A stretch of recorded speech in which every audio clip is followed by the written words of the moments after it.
Mm-mm-mm. Right, Lorenzo, please start us off. Hey, it's Lorenzo from the MMA Millisecond. Sadibou, it's good to talk to you again, my man. You did some traveling after your championship fight. Aside from going back home to Sweden and Senegal, you mentioned earlier this week that you spent some time in Vietnam.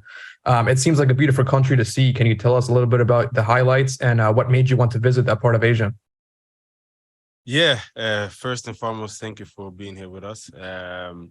Yeah, so I went to Sweden, I went to Senegal, I went to Vietnam, and then after Vietnam, I actually also went to Bali. But regarding Vietnam, this was, I believe, my fifth or sixth time. What brought me there from the beginning was one of my childhood friends lives there, right? So he's from Sweden originally, half Swedish, half Vietnamese, moved there as a big movie star. So I was out there a couple of years ago. I did 2 movies with him, hence the name, the Swedish Denzel. Vietnam is an amazing country, you know. I believe the culture is so nice, the people are so nice, weather is amazing. I like the tropical heat a little bit, and food is amazing. So I just was there, zoning off, enjoying myself, had an amazing time. And last year's championship fight was your first time entering the fourth and fifth rounds in an MMA fight, if I'm correct. Now that you've had that experience, can you talk a little bit about how you're training for those extra rounds compared to the actual fight? I mean, you can train and condition all you want, but it's a different story once you're actually in that cage, right? Yeah. So for the 2018 season, I fought basically 5 rounds because it was the what is it? The quarterfinals was 2-rounder and the semifinals 3-rounder, right? So not the same, but like you say, this was the first time. Yeah. So in preparation, like it is a little bit not, I wouldn't say so much different. This like it's just like you do a little bit more when you do, at least when I do the 5-rounders. It felt good. I felt like I was in amazing shape for that one. So I wasn't worried about like anything holding up. It's just like mentally going through the 2 extra rounds. You need to be ready for that. Awesome. And last one for me here. Over the past few years, we've heard you talk about your journey of self-improvement being your biggest motivator throughout your fight career. When you talk about those personal aspirations, it seems that the belt and the money are really just byproducts of success and not necessarily the end goal for you. That said, what does the road to improvement look like for Sadibou Sy in 2023? Yeah, that's 100% correct. For me, I didn't start this journey uh, thinking that I was gonna move from Sweden to Las Vegas and like fighting as a prize fighter. That was not my intent. My goal was just to improve myself as a person, as a human being. So for me, achieving the goal of winning the title last season was like it felt amazing. But for me, it was just one stop of the way. Uh, for like I've been saying this the whole time that I don't want to be looked as a striker with takedown defense. I want to be a complete MMA fighter, and I feel like I'm working my way towards that. I want to be known as the most improved fighter. I want to be known as the best fighter that's getting better. Those are the things that I actually take with me. So what I think is scary is I'm not even in my prime yet, and I truly believe that you haven't seen the best of me, and I'm still the champion of 2022. It's always good talking to the Swedish Denzel. Thanks a lot, man. Appreciate it. Appreciate you. Anik, Sadibou, Anik Subramanian, Fightbook MMA. So nice to see you again after the championships. Likewise. I know you brought your whole family to Senegal after winning the championship last year. What was your favorite part of that trip? And if you were to win the belt again this year, would you return? Yeah, man. That like when I just thinking about that trip was amazing. So like I'm a big family guy. I'm a big friends guy. Like so for me, leaving Sweden and leaving my friends and family in Sweden was a big step for me. So to be able to travel the whole family there together was amazing and something that I've dreamt of for years and years. I would definitely go back. And to be honest, there was one moment because Senegal came maybe 2 to 3 weeks after the championship. So I was at a meeting with the prime minister, sorry, the sports minister, and he told me, he was like, from the president to the prime minister to myself and the whole country of Senegal, we are so proud of you. We stand behind you, and whatever you want, whatever you need, just let us know. And at that point, it all sunk in what just have happened, right? And it became real, and I almost started crying. Like it was like in a conference room, like, and my wife looked at me and she was like, well, yeah, I saw that moment just it got to me. So I would say if there's one thing, that would be that moment. Perfect way to answer that. Thank you so much, and good luck on Friday. Appreciate it. Patrick? Hey man, this is Pedro McCoy from Combat Sports UK. How you doing today? I feel amazing. How you doing? I'm doing very well. You know, you're on a 4-fight decision streak. Are you looking to break it with this fight, or are you just going to fight the smart fight and see what comes to you? So the thing is, what I love with PFL is the format, right? You know exactly when you're gonna fight.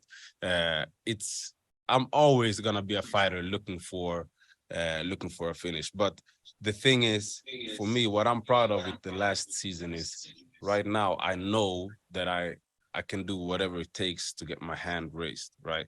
I needed to get back to that, because that's the way I was when I fought in kickboxing and Muay Thai. I stepped in there and I knew. I went in there 90 times, 85 times I got my hand raised, right? So in MMA, I didn't quite figure that out yet. So making sure that I get my hand raised was number one. Now, when I have that in my back, it's time to get the spectacular finishes again. I'd love to hear it, man. And last one for me. You're known as the Swedish Denzel Washington. So I want to ask you, what's your favorite Denzel movie? Oh man, it's like you asking me what's the favorite Bob Marley song, Michael Jackson's. Like it's so hard, man. But they say King Kong ain't got shit on me, so try to figure out that movie. Love it, man. Good luck on Friday night. Appreciate it. Kyle? Hi, Sadibou, Kyle from VMTV. It's proven to be a difficult thing to defend the championship after winning it. How difficult was it to kind of regain that focus after taking some time off from last year and getting ready to try and do it all again? To be honest, it wasn't even hard. Like for me, I wake up every day. First thing I do is I thank God for being here and for another day, and for all the blessings that I have in my life. Like my friends, my family, of healthy. I'm able to, like I said, I moved here from Sweden. I'm fighting. I get paid well. I fight for an organization that cares for me and like improving, and like, so for me, I think about every moment as a blessing, and it's a privilege for me to be here. So I don't even think about like, it's hard, it's tough. No, come on, man. I do what I love. How's life treated you as a millionaire? Have there been any big expenses? No, the thing is, like I said, I'm trying to actually stay focused, and so what it's all, of course it's amazing to be able to, like we said earlier, take my family to Senegal and be able to pay for that. Like it made me so happy. But for me, the money is it's like I said, it's something that I don't think about. That it's a luxury that I'm able to go to the chiropractor 2 times a week if I want to. I don't have to think about it, you know. But I don't want to do anything that's gonna keep me away from my dreams, so to speak. Everyone always says about how difficult it is to go all the way in this tournament. Now that you've done it, what was the thing that you learned about yourself that maybe you didn't know going into the tournament? How much I really wanted it. go back to the finals. It was a moment where my contact broke, and at that point, it was hard for me to even see and locate my opponent, right? And I've always envisioned moments like that where there's a way out, or if you want to fight for it. So for me, that particular moment told me about myself that I really wanted. So I don't know if that answers your question. Yeah, absolutely, man. All the best for Friday. Appreciate it. Dylan. Hey, Sadibou, Dylan Rush here. How would you describe your relationship with Coach Ray Sefo, how he's helped you throughout this camp, and how he's influenced you throughout your entire MMA career? Man, speaking about Ray makes me emotional because that man is he's one of the guys that I look to as a teenager, seeing his fights, seeing him and trying to go to the gym afterwards, say yeah, he did this, so being able to have this amazing friendship with him, and fighting for organization that's he's part of, and you could actually see his fingerprint on it because of how the way it's structured. So it's something that going back to what I've said many of times, it's hard to imagine that it would end up like that, but he's an amazing person. I'm so happy and thankful for having a guy like that in my life and for fighting for a guy like that. And I remember bumping into you on the street in Las Vegas. You told me you were going out for your evening walk. What are some things you do, any hobbies you have outside of the gym to help you clear your mind and stay relaxed during a rigorous training camp? To be honest, that's one of the things that I do. So if it's not a jog, it's yoga. It's hot yoga. I'm getting up there in age, so I need to do hot yoga to be able to maintain with these young kids that are trying to take what's mine, so to speak. Thank you, man. All right, Jay Christian, last question. Swedish Denzel, Sadibou, how are you, sir? Hey, I'm amazing. High on life. Understood, man. Jay Christian Gary, Focus Fights Audio. Just wanted to ask you a few questions. First of all, when it comes down to the fact that you are coming off of winning $1 million, what would you say to young fighters that are going to be inspired by watching you compete this season? That's a very good question. For me, I go back to I started this journey with PFL 2018. I reached the semifinals. 2019, I reached the quarterfinals.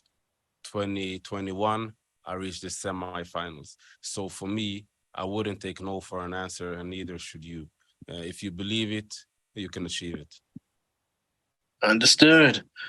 You're going to be facing off against the Jordanian Lion, Jarrah Hussein Al-Salawi, coming up in the main event this Friday, which is going to air on ESPN Plus in the United States. When it comes down to this particular fight, are you overlooking the Jordanian Lion, or do you think that he's at the same level as you? Well, I don't understand how you structured that question, because no, I do not believe he's on the same level, but neither do I overlook him. Understood. I mean, to each their own. When it comes down to it, you can't judge a fighter by their record. You can't judge a book by their cover either. And 100%.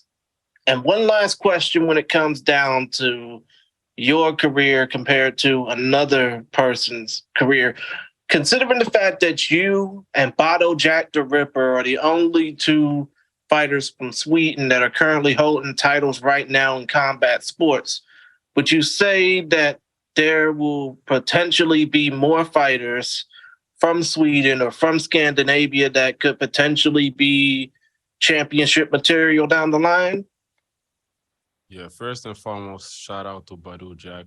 I know him. We're both from Stockholm, Sweden, so we know each other from before he even made a move out here to Vegas. We actually competed on the same event one time. It was like a boxing, kickboxing hybrid competition. Yeah, so we're very proud of him in Sweden. And yeah, like to be honest, the level in Sweden is so high. We have so much great talent. We have amazing fighters in different organizations. We have in the UFC, we have in ONE FC, we have in Bellator. Obviously, we have great boxers. Not only Badu Jack, we have Robin Safar that's out here in Vegas as well. So yeah, I wouldn't be surprised if even this year we start seeing more more champions out of Sweden, more so than myself and Badu. Understood. And I know your favorite movie is Training Day, but I think you're going to have to go into some Remember the Titans, be mobile, agile, and hostile this Friday. I hope you do well this season ahead, man. Hey, appreciate you. Appreciate your time. No problem. All right. Awesome. Sadibou, thank you so much. You got to it right there. All right. Appreciate your time.